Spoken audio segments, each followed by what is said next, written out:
Jay here, Stretford, Paddock. This is the Paper Talk. As you can see, we're in the studio. We are live. Get involved in the chat and the comments. Going to be talking about all things Manchester United related, all the latest Manchester United news. So make sure you are getting involved. If you've not done so already, subscribe to the channel and also like the video. We've got a few stories to talk about. We're going to be talking about some transfer rumours. Obviously, we'll be talking about ex-players pushing back on some of the criticism they've had. Also, we'll be talking about the hot topic at the minute, Chido Obi, the youngster who cannot stop scoring since he left Arsenal. Or, well, when he was at Arsenal, he couldn't stop scoring, but he's carried on scoring loads of goals since he came into Manchester United's academy. So we'll be talking about him as well. Loads of people already in the chat. Good to see you all. Morning, Jay, says Kemp. IXE. Pete says, morning, Jay. Santa Notch says, morning, Mr. Motty. Good morning, Notchster. Right, let's talk about Chido. Let's get straight into it. The special Arsenal Academy striker now starring at Manchester United. Where's this from, this one? It's from the BBC. There you go, you can see. This is from Simon Stone, who's been on the channel. It says, for a 17-year-old with no senior appearances to his name, there is already plenty of hype around Chido Obi. Now, I've got to stress something here. I think he wants to be known as Chido Obi. Now, he was called Chido Obi-Martin, and a lot of people are still using that name. And forgive me if I ever slip up and do use it myself, but I think he's going by the name, or his name is Chido Obi. So let's do him the service of try to call him by his actual name. I've seen a few people still calling him Chido Obi-Martin, but that is no longer the case. It's Chido Obi. It says here, on Wednesday, Arsenal fans on social media were lamenting the one that got away as soon as reports of Kai Havertz's potentially season-end injury began to circulate. Manchester United fans, meanwhile, are asking if the teenager who has a record 41 goals at Premier League under-18 level could fill the gap left by Marcus Rashford. You can see there further down, this season, Obi has 12 goals in his 9 FA Youth Cup and under-18 league matches, and his strike rate and style is generating noise across 2 rival fan bases. And then, just to add insult to injury to Arsenal fans, hours after the news of Havertz's injury emerged, Obi scored a clinical hat-trick in the 5-1 FA Youth Cup, FA Youth Cup win over Chelsea at Leigh Sports Village. Next up, Arsenal in the quarter-finals.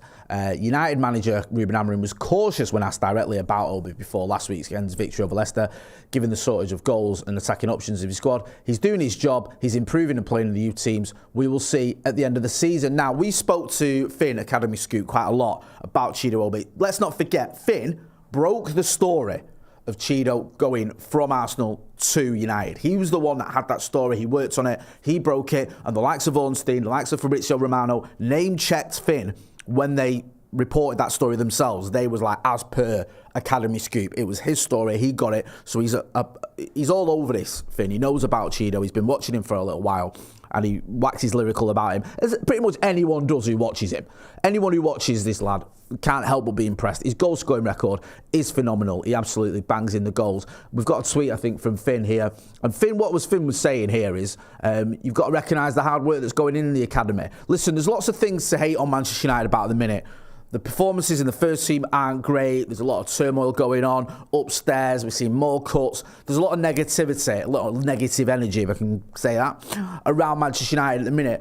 You almost get to the point where you don't want to be positive or you don't want to praise anyone, and that's a bit daft, isn't it? If someone deserves praise in associated with Manchester United, then you give it him. And I think this is what Finn is saying about the incredible work, the hard work that's gone into the scouting, recruiting and retaining players that put in these incredible performances in United's youth sides. 8 members of tonight's squad were pre-academy players, 6 to 9 years old. 4 were signed locally between the ages of 9 and 14. 6 were signed as a result of national scouting in the higher age groups. As fans media, we only see the end product on the pitch of years of combined efforts between a number of departments. So credit to Nick Cox, Academy Director, Luke Fedorenko, Head of Recruitment, Stephen Ajiwale, Lead Scout, Ben McFarlane, Video Scouting, wish I could name everyone, and the other local and national scouts who continue to make the Academy the pride of Manchester United. So Finn's saying, look, we're doing well on an academy level. We're doing well with the amount of youngsters we've got locally from a young age, and then nationally, where we've gone out and we've looked at him. Players like Chido, obviously. He wasn't at United until he was 16. We went and got him from Arsenal. We've also, I know he's slightly older. Aidan Heaven's another one we've brought in from Arsenal as well. We've brought in players where you've had to scout them from a bit further afield, and we've got the local talents as well. And it's a stick sometimes used to beat United with when we miss out on one. Cole Palmer, everyone loses their mind, don't they, because we didn't get Cole Palmer. How did City get Cole Palmer? He's a United fan, he's from Wivenshaw. What is going on there? But United do have a very good sort of record when it comes to the academy. I think we've record-breaking number of FA Youth Cup wins.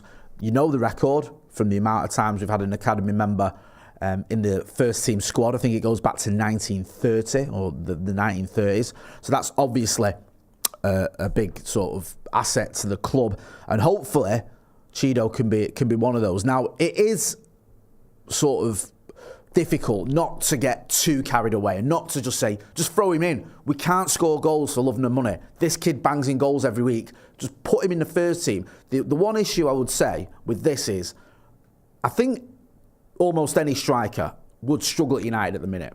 Now, I'm not saying you can't criticise our strikers. I'm not saying Rasmus Højlund and Joshua Zirkzee couldn't be better or couldn't do better. I think they can, and I think they could do, and I think they should. But they're not getting great service. Two things can be true, and these two things for me are true. They're not getting great service. They're often isolated. Do you want to put this kid into that situation? Do you want to throw him in and go, right, you might not see a lot of the ball. You might, be a bit isolated, but go on, get in there, get us the winner. I think the way to bring Chido in, myself, and I'm going to get into the comments in a minute, is gradually give him a little cameo. I wouldn't have minded seeing him having 10, 15 minutes against Leicester. I wouldn't have minded that. Depending on how the game panned out, I should say. Probably for the best he wasn't in the squad, because he might have ended up getting thrown on and being told to go and get the winner, and if that doesn't work out, then people might have started, questioning him already, because that's the nature of the beast, even though it's insane. So if there's an opportunity where you can go, okay, can we give him a 10, 15-minute cameo? The difficulty we've got, back in the day, when it was like Fergie era, you could give youngsters games where you were 3-0 up at half-time. You could give youngsters games where you'd won the league by April, and you'd play him in games that didn't matter anymore, because Fergie was never one for chasing records. He was always about, once the league's won, let's give the youngsters a chance. The issue you've got at Manchester United at the minute is we are struggling in every single game. Every game is a bit of a task. Every game is one where we're not seeing a lot of the ball in the final third. The strikers are struggling for service. The crowd are getting a bit aggy. It's not great. It's not the perfect environment to be bringing in a young player who is still only 17. So I get the argument, and I'm one of those. I'm a bit like, oh, he's so good, just get him in. But then you have to temper that a little bit and go, look, long term, what is best for Chido and Manchester United? And long term, it's probably handling him with a bit of caution. Kid gloves, if you pardon the pun. Statman Dave's got a stat here. I think we've already read this, but you can have it again. Chido Obi-martin. See, he's put Obi-martin. I think it's Chido Obi. In the FA Youth Cup and Under-18s Premier League this season, 9 games, 12 matches, ripping it up at Under-18 level. He's smashing it. And we've just got to make sure that we handle him the right way, and he's allowed to flourish and he's allowed to grow, because potentially this kid could reach the very top. Those are the sort of numbers you don't see that often. Now and again you do. And usually when you see those kind of numbers, it's from a player that goes on to have a good senior career. Hopefully that can be the case. Santa Notch says, if Chido Obi is thrown in and not an instant success, he's going to get pilloried by some of the fan base. I understand that. I do get that. And I think we can sit here, and I can sit here and we can go, no. He's a youngster. We know he's a youngster. We're not going to turn on the kid. We're not going to get him. We know how these things can happen. I remember years ago, Marcus Rashford making his debut against Midtjylland. I remember some lad sat near me giving him grief. 18-year-old making his debut. I mean, it just shuts him up because he scored a brace. But he was getting grief. It can happen. Chris Moreton says, youngsters only work when surrounded by senior leaders, something we're severely lacking. We are. There's no sugarcoating it. Manchester United at the minute don't have a great team in terms of leaders, and it's a massive loss. It's not just the only loss, but losing Lisandro Martinez was a loss because not just the quality he's got, but he's also a leader. We have got some leaders, but I don't think we've got an abundance of them, so I understand the point that Chris is making there. Phil Berry says it's Chido time. There'll be a lot of people who agree with that. Harry Potter says 12 games, 12 goals, 2 assists, all comps, 24-25. Yeah, let me know what you think. Get involved in the chat in the comments. Hit that like button as well. The Magray says people already turn on Garnacho and Højlund. Of course they are going to turn on Chido. People don't care what their age is. Akash K says, can you imagine these kids coming through looking up to Delo? Ooh. Harry Potter says, I don't see why we can't be on the bench and get the last 10-15 minutes, get him up to speed. We'll see. Finn was saying the other day, or a few months ago when he first came in, he was watching him and he said, look, I won't be surprised if he features this season in the first team. Now, I don't know when that is going to be, don't know how much he'll feature, but Finn sort of predicted that, and I get it. But we'll have to wait and see. It might not be anytime soon. Also, Anna L says, another note, how good were Camison and Biancheri? Ronnie upstairs, Cristiano Ronaldo. Ronaldo Brown was waxing lyrical about Camison. I think he's right back in it. So we'll get into that. We'll get into that with Finn. Finn's in next week. We do an academy review every week. So we'll get into all the nuts and bolts of that. We'll ask him about Camison. We'll ask him about Chido and all the rest of it. Let's talk about potential incoming. So this is from, what outlet's this? Caught Offside. Sources. Man United and Chelsea battling for 50 million transfer. Current club wants to increase players' release clause. So is this the lad from Bournemouth? This is the centre-back from Bournemouth. You can see it here. Transfer of Bournemouth centre-back, Dean Huijsen. So 19 years old. Obviously fits that sort of bill, doesn't he, of us getting young players in. That seems to be something we're trying to do. We did it with Lenny Yoro, of course. Another teenage centre-back. So it looks like Manchester United are looking at this kid from Bournemouth. However, he does have other suitors. Chelsea love a signing, don't they? Spurs, Bayern Munich, Real Madrid, Barca, and Paris Saint-Germain. So some relatively decent clubs there, it's safe to say, isn't it? Now, we've done this before. I mentioned Lenny Yoro. Real Madrid were in for Lenny Yoro. Everyone thought, well, we ain't going to get Lenny Yoro. That's the end of that. And we did. So it's not beyond the realms of possibility. I just worry, or I'm wary of the idea we might not have the money to buy him. I don't know what is going to go on this summer with United transfers, and I think a big part of that depends on who we can sell. Whether Marcus Rashford smashes it in Villa and we sell him permanently. Jadon Sancho, I think, is pretty much a done deal. Whether we do decide, you may disagree with it or agree with it, it's up to you, to sell someone like Alejandro Garnacho and we can get 60, 70 million for him. I don't know. We'll have to wait and see what happens on that front. Do we shift any of the other players that are in the squad? Is there anyone else we've got who we can move on for decent money? Or are we going to have to be cutting our cloth accordingly? If we need a striker, which I think we do, regardless of how great Chido is for the under-18s, I still expect Manchester United to buy a striker this summer. That's going to cost at least 50, 60 million. Where does that leave us for other players as well? We're going to get into some of the other targets in a minute. Glenn F says, howdy doody. Jay. Akash K says, Jay, have you seen the latest Athletic piece from Critch on United needing a debt resolution by 2027? Not only have I seen it, my friend, we've got Mark Critchley coming in today to talk about it. He's going to be on the channel this afternoon and we're going to be chatting about that very article. So I'm glad you flagged it up. Let's talk about Geovany Quenda, or Quenda. So this is a player that obviously Ruben Amorim knows from his time at Sporting.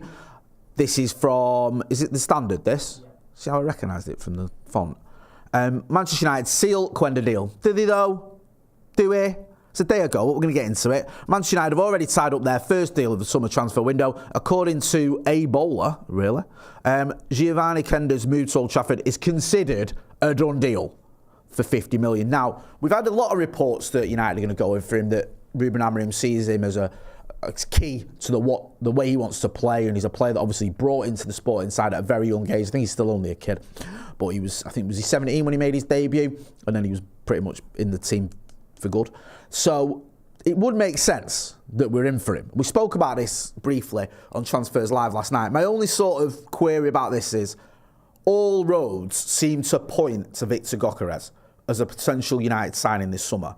Are we going to be able to, A, afford both Gyökeres and Quenda? That would be about 110 million. And B, get two players from Ruben Amorim's previous side. It can happen. It happened with Erik ten Hag. We got Antony and we got Miners, didn't we? Both from Ajax. You can discuss how successful certainly the Antony one was. I know Miners has got injured now.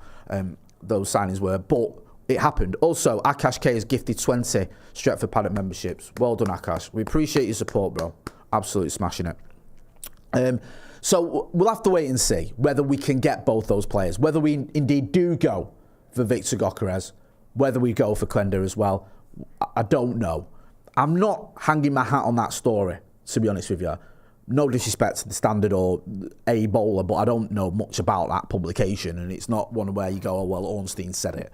So we'll have to wait and see. It makes sense, but the financial side of things and the idea of getting potentially 2 players from Sporting may put a bit of a spanner in the works. We've been linked as well with an Atalanta striker.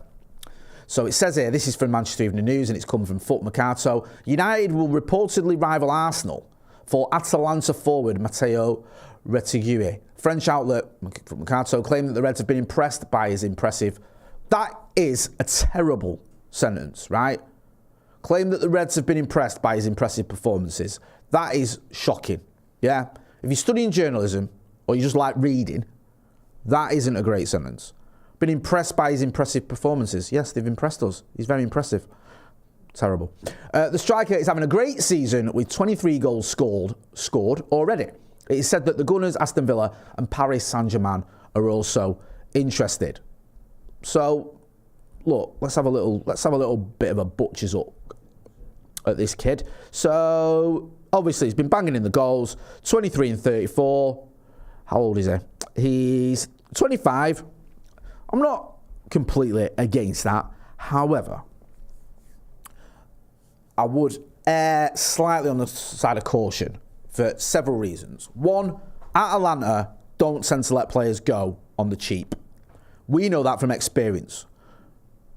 Ahmad had played an hour of professional football and we signed him for a deal worth up to 37 million quid. Now, I'm not arguing about the validity of the deal. I love Ahmad. We all know that. If you don't know that, then you don't watch this channel. I love the kid and I'm glad we got him. And I think if we do end up paying the 37 million with add-ons, it's a bargain. But it was a lot to pay for a youngster who played an hour of professional football. Rasmus Højlund was 72 million quid, I think, after basically one good season in Serie A.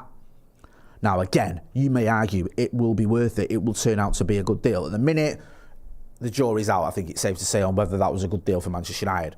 But it's a lot of money for a player that had one good season at Atalanta. They don't sell players on the cheap. This guy here he's had a good season in Argentina, where he scored 23 goals, I think, in 42 games. Last season at Genoa, not that prolific. This season, very prolific. Are we seeing him kicking on now and becoming a prolific goal scorer and one that can come to Manchester United and do a job? Or is he just having a great season? I don't know. The way this deal would be worth it if it was a relatively cheap deal, and I don't think it will be, considering Atalanta's track record. They do seem to sell players for a pretty decent amount. Let me know what you think. Give me a clue. For our play says Retegui is not good enough. Santa Notch agrees, says not fully convinced. Well, he slightly agrees with Retegui. Phil Berry says definitely the best fan channel by an effing mile. UPTFP. Thank you. And Elle says, I'm impressed by how impressed they are. It's impressively impressive. Yep. Steve Rawlinson says, only 7 likes. What's going on? Hit that like button, please, people. Director Me says, Gyökeres would be easier due to ties with Amorim. Affordability would be an issue, though. Yeah, I think Gyökeres has got a buyout clause of around 62 million quid, which is worth it, considering how many goals he's got. You don't get a striker who's banging in goals at the rate that Victor Gyökeres for less than 60 million. That's pretty much as low as you're going to get him for, to be honest with you. So if we can get him, I think we should do. We need a goal scorer. We need a proven goal scorer. Chido might be one for the future. Xerxes and Højlund might do a job for Manchester United. Are they going to be prolific for Manchester United? Are they going to be the answer next season? I'm not so sure. We need someone who can come in and get goals, and I think Gyökeres is that guy, but we'll have to wait and see. If we're going to back this manager, right, properly, with this system that he's sticking with, we have to give him the players that he needs for this system. Now, we brought in Patrick Dorgu. We brought in Aiden Heaven. That's 2 signings that have happened under Ruben Amorim. Obviously, Aiden Heaven's one for the future, although he may get more minutes than expected this season with the injury to Lisandro Martinez. Dorgu, obviously, is someone that the manager, or you think the manager's identified as working in this system. Someone like Quenda would work in this system. He obviously would, because he has done under this manager before. The same with Victor Gyökeres, who went out and got him. We need to give the manager the players that he needs, and then we can judge him. That's my issue. We had reports, didn't we, that some of the players are questioning him. Gary Neville made a few comments. I've seen it elsewhere. People going, yes, we get he's inherited a mess, and yes, you know, it's going to be difficult, but the results have been very bad, haven't they, by and large? I know we've had a few good ones. But I think you have to be patient with Ruben Amorim. We have to back him properly, and that happens in the summer. You get the players that he needs. Every manager that's come in, permanent manager, has had players bought for them. Yeah, every single permanent manager I think at Manchester United. Moyes had Fellaini and he had Mata. By the time Mata came in, it felt like it was too little, too late to save David Moyes. Van Gaal had loads, didn't it? Luke Shaw, Ander Herrera, Angel Di Maria, Radamel Falcao, not Henry Mkhitaryan, sorry, forgive me. Morgan Schneiderlin. Who am I missing? Was Eric Bailly here? No, he wasn't, was he? I think Bailly was Bailly was Van Gaal, wasn't he? So he had a lot of players brought in. Victor Valdez, remember him? You know, varying degrees of success, shall we say, and mainly they more or less all failed. Memphis Depay as well, don't forget that one. Then Jose came in, he had players bought for him: Nemanja Matic, Romelu Lukaku, Paul Pogba, Henry Mkhitaryan, Victor Lindelof, Zlatan. Every manager's been backed to a certain degree, haven't they, in the transfer window? Ole had it. I think Ole should have been backed a bit more, to be honest with you, but he had the likes of Harry Maguire, Aaron Wan-Bissaka, one or two others as well. Jadon Sancho, Rafael Varane, Cristiano Ronaldo. Again, probably upset the apple cart a little bit, but certainly scored a lot of goals in his first season back. Eric Ten Hag, we went turbo with him, didn't we? Casemiro, Anthony, Lisandro Martinez, Christian Eriksen. Then again this summer, more signings. So managers have had signings, and I think Ruben Amorim should be the same. He should be afforded the opportunity to work with players that are brought in for him, not just players he's inherited. Let me know what you think. Get involved in the chat. Anna L says, this is the problem, Jay. Buying for managers rather than a club system. This is an issue that you're gonna have, and you're gonna have to deal with it one way or the other. If you bring in players for Ruben Amorim, and Ruben Amorim doesn't work, are those players only able to play in that system? Is someone like Quenda and Dorgu only able to play as wing backs? So does the next manager have to use them as wing backs, or do they become surplus to requirements? That's an issue we've had. We have it's a good point, because we've had a lot of managers who've brought in players that suit their system. Romelu Lukaku was a typical Jose Mourinho type player. Jose Mourinho likes his strikers to be big, strong strikers who can hold the ball up, who can, bring in other players around him and also score goals as well. He's had that, quite a lot throughout his career, especially at Chelsea. Remember Didier Drogba early doors when he had like Damien Duff and Ian Robben and Joe Cole and players like that playing off him.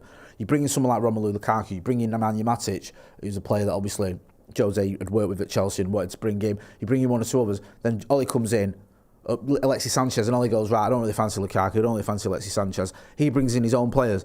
Then you have, obviously, via Ralph Rangnick, but then you have Eric Ten Hag comes in and he wants his own players.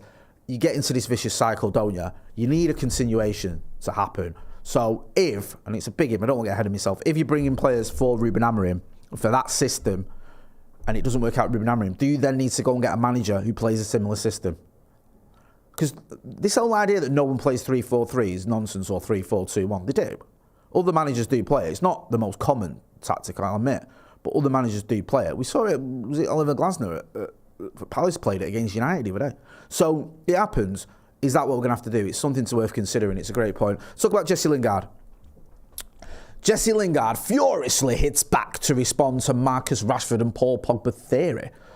It says Jesse Lingard, Marcus Rashford and Paul Pogba were accused of destroying the culture at Manchester United, a claim which the former Red Devils midfielder has labelled shambolic. So I think, was this someone on social media?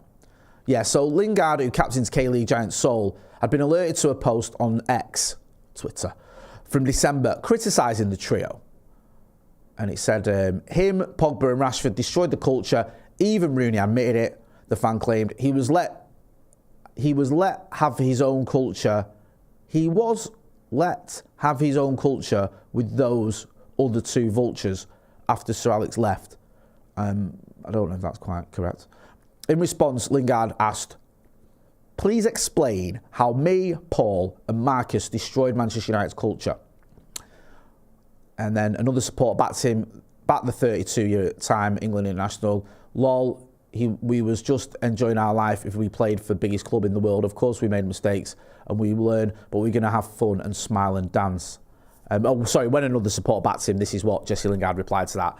We was just enjoying our life. Listen, I don't know if you can say those three destroyed the culture at Manchester United. I don't think three players who all came through the academy, I know Pogba went to Juve and came back, destroyed the culture at Manchester United. I think there was a bit of a, should we say, difficult mindset at times at Manchester United. I think we could have been a little bit more driven at times, and I'm not blaming those three.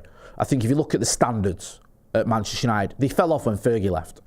I don't necessarily think that's an argument or a finger you can point at Jesse Lingard, Paul Pogba and Marcus Rashford. I think it was throughout the club, and I think it starts from the top. It doesn't come from just the three lads who came through the academy and who made the debut.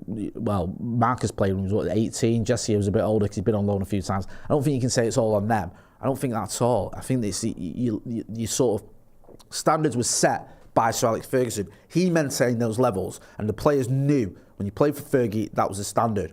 And it slips after Moyes came in, and it slips a bit more when Van Gaal came in, and it slips a bit, and you saw that just getting eroded. And it also doesn't help when you've got executive vice chairman in Ed Woodward who don't know what he's doing, and he's bringing in players that don't work and that aren't the right players and not in tandem with the manager. It was a mess, and I think it's a little bit simplistic to just blame three players. And also, why those three players? Is it just about them? I kind of agree with Jesse Lingard on that one. You can criticise Jesse Lingard, you can think that in the end he wasn't quite good enough. There was a time when he did very well for Manchester United, it didn't really work out in the end, and probably should have let him go to West Ham when that opportunity was there, or I think he was linked with a move to Newcastle, probably kept him a bit too long, and in the end he leaves on a free. Not great. Same with Pogba, he ends up leaving on a free. Now Marcus is on loan at Villa. It's not great the way it ended up with them all. But I'm not sure you can blame those three particularly for the culture of Manchester United. I think it's much more deeper than three players. Let's talk quickly about Sir Jim Ratcliffe. We mentioned this last night. More cuts I think there's been at Manchester United. This is Jamie Jackson, who says Ratcliffe is being cast as Scrooge, but Glazers made United a mess. Time will tell if the Ineos chief's severe cost-cutting pays off, but this is a club that has been mismanaged for years. So Jim Ratcliffe is making drastic cuts to Manchester United's operation for fear that the club are on a fast track to bankruptcy. Whether such seismic concerns are legitimate or unfounded, it reflects a tale of off-field financial woe that matches the club's 12 years in the title-contending wilderness. Now, I've seen a few reports on this that basically the club were sailing close to the wind when it came to being financially okay. And if it wasn't for some of the money that Ratcliffe put in when he brought these 27% or whatever it was of Manchester United, then we would have been in real trouble. Now, I think there's a point there about time will tell, because we've seen more cuts, seen it shedding these, 250 jobs. I think last summer and autumn, there's going to be more. Sir Alex Ferguson losing his ambassadorial role. I think we've seen some cuts to bonuses, Christmas bonuses, stuff like that. The free coach for staff to the cup final. Some of these cuts do seem a little bit unnecessary, but you'll be able to judge them properly no matter where you stand on this. I don't like it, I'll be honest with you. I don't like the idea of people losing the jobs. I never will, especially not some people that I know as well. Obviously, I'm not going to be cheerleading that. However, we will see how successful Ineos, Sir Jim Ratcliffe, have been with their management of Manchester United and their part ownership of Manchester United. I think in a few years' time, I think it's probably too soon now to say, because obviously we're in the middle of, February. And they only came in a year ago. You're not going to know yet, but if in a couple of years' time we're flying high up the table, the stadium development plans have been approved and it's all moving forward, you might go, look, they got it right, they did the right things. If in a couple of years' time we're still sat in 13th in the table or wherever we are and everything's a mess, you might go, well, they didn't. They were full of nonsense. I'm going to leave it there. I'm going to be back later on today. We've got Off the Bar with me, Joe McCullough. Also, Mark Critchley from The Athletic is coming in. So we'll be chatting about that article that I think it was Akash K mentioned earlier. So if you're not doing already, make sure you are subscribing to the channel. Don't forget as well, give us a cheeky like. I've been Jay. This has been The Paper Talk. Thanks for watching.